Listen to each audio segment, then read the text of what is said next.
Attempt करने का तरीका ये होता है, ठीक है जी। इस तरह से आपको क्वेश्चन अटेम्प्ट करने हैं। कैसे कि पहले इंट्रो, देन इंट्रो मीन्स की इंट्रोडक्शन, कभी आप इंट्रो लिखाओ, फिल्म का इंट्रो नहीं चल रहा, मीनिंग, डेफिनेशन, कंसेप्ट मीन्स की जो पूछा हुआ है, कंक्लूजन। ये था 4 नंबर के अंदर। इसके अंदर आप, गुड मॉर्निंग स्टूडेंट, कैसे हैं आप सब? आई होप सब अच्छे होंगे। सो आज जो हमारा क्वेश्चन पेपर है फंडामेंटल ऑफ इंश्योरेंस, जो हमारा कोड है 602, आप सभी को आपने सभी ने देख लिया होगा। इनकम टैक्स का मैंने ऑलरेडी क्वेश्चन पेपर अपलोड कर दिया है हमारे क्वेश्चन पेपर चैनल पर, जहां पर आपको ये सभी क्वेश्चन पेपर मिल जाएंगे। फंडामेंटल ऑफ इंश्योरेंस सभी 2021 के हैं। ह्यूमन रिसोर्स मैनेजमेंट है, रिटेल मैनेजमेंट है, मतलब जितने भी ये सारे क्वेश्चन पेपर है ना, आपसे 6 semester, 4th semester, 3rd semester, 2nd semester सबसे रिलेट करते हैं। सभी के सभी 2021 के हैं। मेन इंपॉर्टेंट इन्फॉर्मेशन यही है कि 2021 के जो क्वेश्चन है आपके क्वेश्चन पेपर चैनल पर मैंने आपको प्रोवाइड कर दिए गए हैं, जिससे आप क्या अपने एग्जाम की बहुत अच्छे से तैयारी कर सकते हैं। तो क्वेश्चन पेपर को शुरू करते हैं। फंडामेंटल इंश्योरेंस का जो क्वेश्चन है, इसके अंदर मैं आपको थोड़ा सिलेबस भी बताना चाहूँगी। जो सिलेबस है आपके बुक के अकॉर्डिंग 6 चैप्टर है। जस्ट ओनली कितने चैप्टर है? 6 चैप्टर है, ठीक है। बुक जो है मेरे पास फंडामेंटल ऑफ इंश्योरेंस है, आलोक गोयल जी की है, ठीक है। इसमें से मैंने आपको ये जो बुक है, मोस्ट ऑफ सभी यूनिवर्सिटी क्या है इसे सही करते हैं, आप मानती है, क्योंकि इसमें जो कंटेंट है, जो इन्फॉर्मेशन है, वो बहुत ही अच्छी है, इजी लैंग्वेज में दी हुई है, ठीक है। इनमें से मैंने 2 चैप्टर अपलोड किए हुए हैं, क्योंकि अभी इनकम टैक्स का मैंने सिलेबस स्टार्ट करवा रखा है, तो थोड़ा टाइम ना लग नहीं रहा मुझे, जिसके कारण मेरे 4 चैप्टर रहते हैं। जैसे ही इनकम टैक्स कंप्लीट हो जाएगा, सबसे पहले मैं इंश्योरेंस के ही सिलेबस को कंप्लीट अप करवाने की पूरी कोशिश करूँगी, ठीक है। उसके बाद HRM जैसे भी सिलेबस कंप्लीट होगा, ठीक है। सो फंडामेंटल ऑफ इंश्योरेंस को स्टार्ट करते हैं। यहाँ से कौन कौन सी, अब देखो आपके पेपर के अंदर कितने क्वेश्चन आते हैं? 9 क्वेश्चन आते हैं। 9 में से 1 कंपल्सरी होता है, बाकी बचे 8 क्वेश्चन में से कितने क्वेश्चन ऐसे हैं जो सब में से आएंगे? नॉर्मल सी बात है, सब में से 1 क्वेश्चन आता है। कई बार ऐसे चांसेस होते हैं कि पहले चैप्टर में से 2 आ जाए, दूसरे चैप्टर में से 2 आ जाए, किसी भी चैप्टर में से 2 क्वेश्चन आ जाते हैं, ठीक है जी। सो यहाँ पर देखो, सबसे पहला क्वेश्चन क्या है, आप सभी को ये इन्फॉर्मेशन मिल गई होगी कि अब की बार जो क्वेश्चन कैसे अटेम्प्ट करना है। कोई भी क्वेश्चन क्या है 1 पेज से ज़्यादा नहीं होना चाहिए, जो कि 4 नंबर वाले क्वेश्चन है। मैं आपको इस वीडियो के अंदर ये भी बताऊंगी कैसे क्वेश्चन को अटेम्प्ट करना है, किस तरह से अपने एग्जाम को मतलब अटेम्प्ट करना है। थ्योरी का एग्जाम है, कैसे नंबर लेके आने हैं वो बताएंगे हम आपको बीच में या फिर आखिरी में, जब हम पूरा क्वेश्चन पेपर कर लेंगे, ठीक है जी। सबसे पहले क्या है क्वेश्चन है, write down the feature of a life insurance. Life insurance के बारे में आपको फीचर्स बतानी है थोड़ा सा, ठीक है। 4 नंबर का है तो कम से कम 5 पॉइंट आपको इसके अंदर लिख के आने हैं, ठीक है। Explain the principle of indemnity. Indemnity को आपको एक्सप्लेन करना है। What do you mean by add on clause in insurance policy. Add on clause of insurance policy के बारे में आप क्या जानते हैं, उसके बारे में आपको लिख कर आना है, ठीक है। नेक्स्ट है, why insurance company go for री इंश्योरेंस। क्यों इंश्योरेंस कंपनी इंश्योरेंस करवाने के लिए दोबारा से री इंश्योरेंस करती है? समझ में आया क्वेश्चन? समझ नहीं आया हुआ ये क्वेश्चन नहीं कहते हैं। जैसे कि जब कोई, मान लीजिए मैं ही 15 करोड़ रुपए का क्या करवाने जा रही हूँ, इंश्योरेंस करवाने जा रही हूँ। 15 करोड़ बहुत बड़ी अमाउंट है भाई, ठीक है। मैंने इंश्योरेंस करवाया इस एक कंपनी से। ये कंपनी सोच रही है अगर इसको लॉस हो गया तो मुझे इसको पे करने के लिए थोड़ा सा दिक्कत होगी भाई। तो ये क्या करती है, इसी 15 करोड़ का या तो 50% या फिर पूरा का पूरा अमाउंट दोबारा से री इंश्योरेंस करवा लेती है किसी दूसरी कंपनी से। ये भी इंश्योरेंस कंपनी है, यहाँ पे पर्सन नहीं करवाता री इंश्योरेंस, यहाँ कंपनी करवाती है री इंश्योरेंस जिसने इस पर्सन का इंश्योरेंस करी है, दैट्स इट, उसे बोलते हैं री इंश्योरेंस, ठीक है जी। नेक्स्ट क्वेश्चन है, right and note on a third party insurance. Third party insurance किसे कहते हैं, ये भी आपको बुक के अंदर इजीली मिल जाएगा। ये जो क्वेश्चन है आपको थोड़ा सा मिलेगा कम, बट आपको क्या है क्वेश्चन के बीच में जो लाइनें होते हैं ना उसके अंदर मिलेगा, बट मिल जाएगा। पर ये कई बार क्वेश्चन ये कहते हैं कि बच्चे ये कहते हैं कि मैम ये क्वेश्चन नहीं मिला, ठीक है जी, समझ में आ गया। हिंदी में भी देख लीजिए, जीवन बीमा की विशेषताएं बतानी है, क्षतिपूर्ति के सिद्धांत को एक्सप्लेन करना है, बीमा पॉलिसी के add on classes in insurance policy के बारे में बताना है, ठीक है। ये सभी आपको एक्सप्लेन करने हैं, हिंदी में आपको दिख रहा होगा क्वेश्चन पेपर, ठीक है।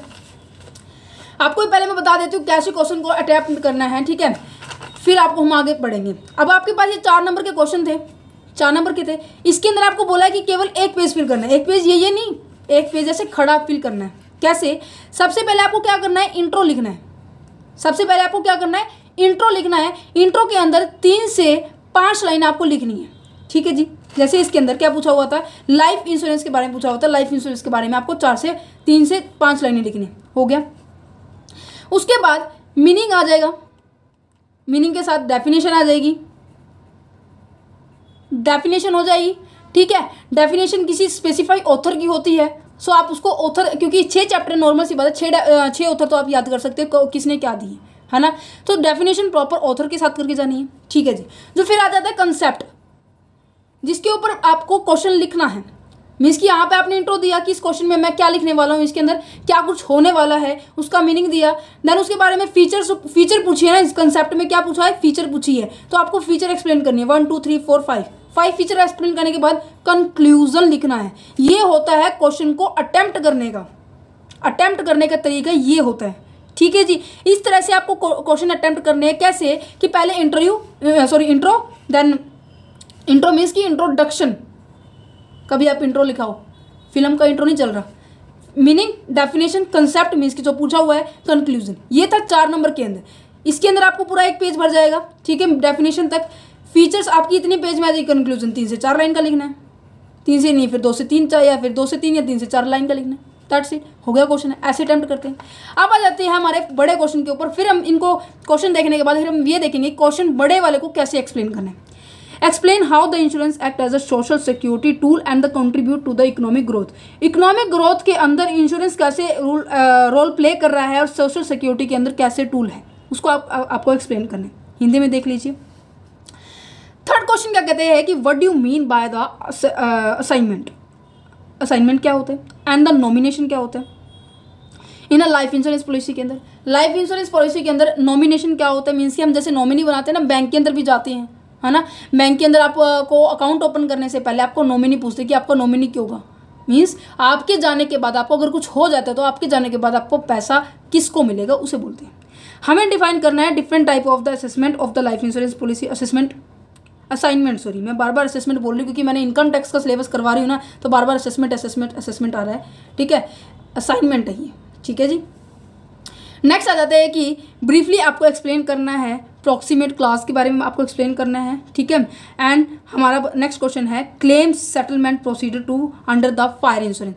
फायर इंश्योरेंस के अंदर आपको क्या बताना है, उसका कैसे हम सेटलमेंट करते हैं प्रोसेस से। अगर आपने मान लीजिए मैंने इस फर्नीचर का क्या किया, करवाया, इंश्योरेंस करवा रखा है, फायर इंश्योरेंस करवा रखा है, अगर इसको आग लग जाती है तो क्या होगा, तो इसके क्लेम लेने के लिए मुझे क्या प्रोसेस से गुजरना पड़ेगा। ये प्रोसेस आपकी जितनी भी है ना, ये मैरिन इंश्योरेंस है, फायर इंश्योरेंस है, एक्सीडेंट है और ये हमारी लाइफ इंश्योरेंस है, इन सभी का आपको प्रोसीजर बिल्कुल याद कर जाना है, क्योंकि मोस्ट चांसेस होते हैं ये वाला क्वेश्चन पूछ लिया जाता है, ठीक है जी। आपको मैं ये जो क्वेश्चन पेपर है 2021 का है, 2021 का है, ठीक है जी। और फिर उसको बाद मैं आपको एक्सप्लेन करूंगी नेक्स्ट क्वेश्चन पेपर 2020 का भी, जहाँ पर मैं आपको बताऊंगी कितने क्वेश्चन रिपीट हुए, क्योंकि जो इंश्योरेंस होता है, एडवर्टाइजिंग होती है, ऑडिटिंग होती है, इनमें जो क्वेश्चन पेपर है वो मोस्ट ऑफ सिमिलर रहता है, क्योंकि यहाँ से जो सिलेबस है बहुत ही लिमिटेड एरिया में होता है, तो बार बार क्वेश्चन रिपीट होने के चांसेस होते हैं। नेक्स्ट आता है what is the marine insurance. Marine insurance क्या है, ब्रीफली एक्सप्लेन करना है the various kind of the marine insurance policy. Marine insurance policy के बारे में आपको पूरा तरह से एक्सप्लेन करना है, कितने तरह की होती है, क्या होता है मैरिन इंश्योरेंस, ठीक है जी। इसलिए ना 10 से 15 पॉइंट है, वो पॉइंट बहुत ईजी है, अगर उनको याद कर लोगे ना आगे भी काम आएंगे। जब आप एमकॉम कर रहे हो या फिर एमबीए कर रहे हो, किसी भी स्ट्रीम में जा रहे हो, तो मैरिन इंश्योरेंस का टॉपिक हर कहीं आता है, ठीक है, छोड़ के जाने की बिल्कुल भी मत सोचना।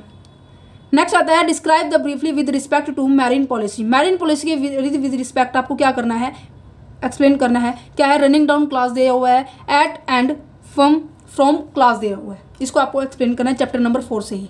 मैरिन से देखो कितने क्वेश्चन आ गए, मैरिन से यहाँ पर 2 क्वेश्चन है, दैट मीन्स मैरिन का चैप्टर बिल्कुल भी छोड़ के मत जाना। मीन्स कि 6 तो चैप्टर, इसमें से क्या छोड़ोगे मुझे ये बताओ पहले, कोई छोड़ के जाएगा, नहीं जाएगा ना, तो बिल्कुल भी छोड़ के जाने जाना है। बिल्कुल देखो 7-7 9 पेज के चैप्टर है, एक दिन में अगर एक करोगे 6 दिन में सिलेबस कंप्लीट हो जाएगा। नेक्स्ट आ जाता है कि define the fire insurance contract and discuss it's element. Fire insurance क्या होता है और उसके एलिमेंट को आपको डिस्क्राइब करना है।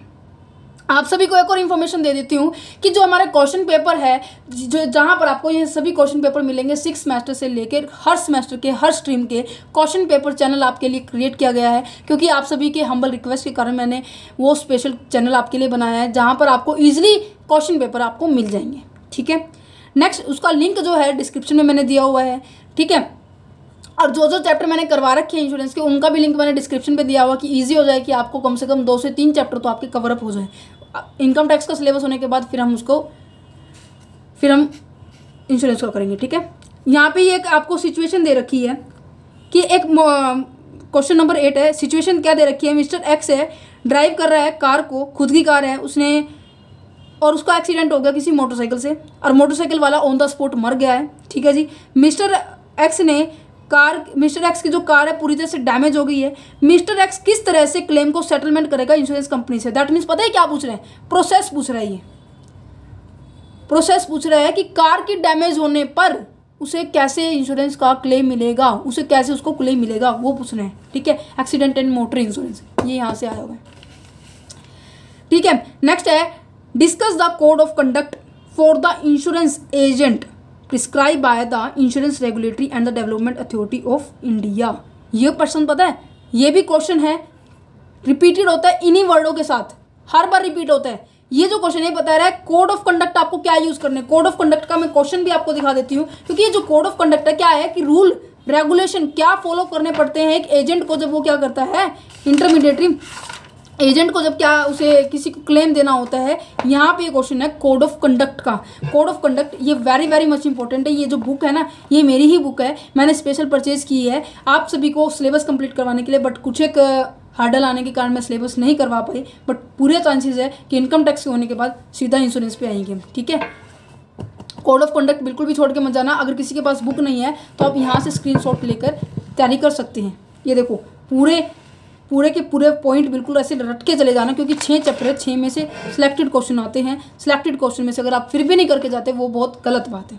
आई होप आपके लिए जो क्वेश्चन पेपर है बहुत ज़्यादा हेल्पफुल रहा होगा, और हम नेक्स्ट वीडियो के अंदर मिलेंगे हमारे नेक्स्ट क्वेश्चन के पेपर के साथ। वैसे मोस्ट ऑफ मैंने क्वेश्चन पेपर अपलोड कर चुकी हूँ 2021 के ह्यूमन रिसोर्स मैनेजमेंट रिटेल का, जो कि आपको लिंक डिस्क्रिप्शन में है क्वेश्चन पेपर चैनल का, वहाँ से आप देख सकते हैं।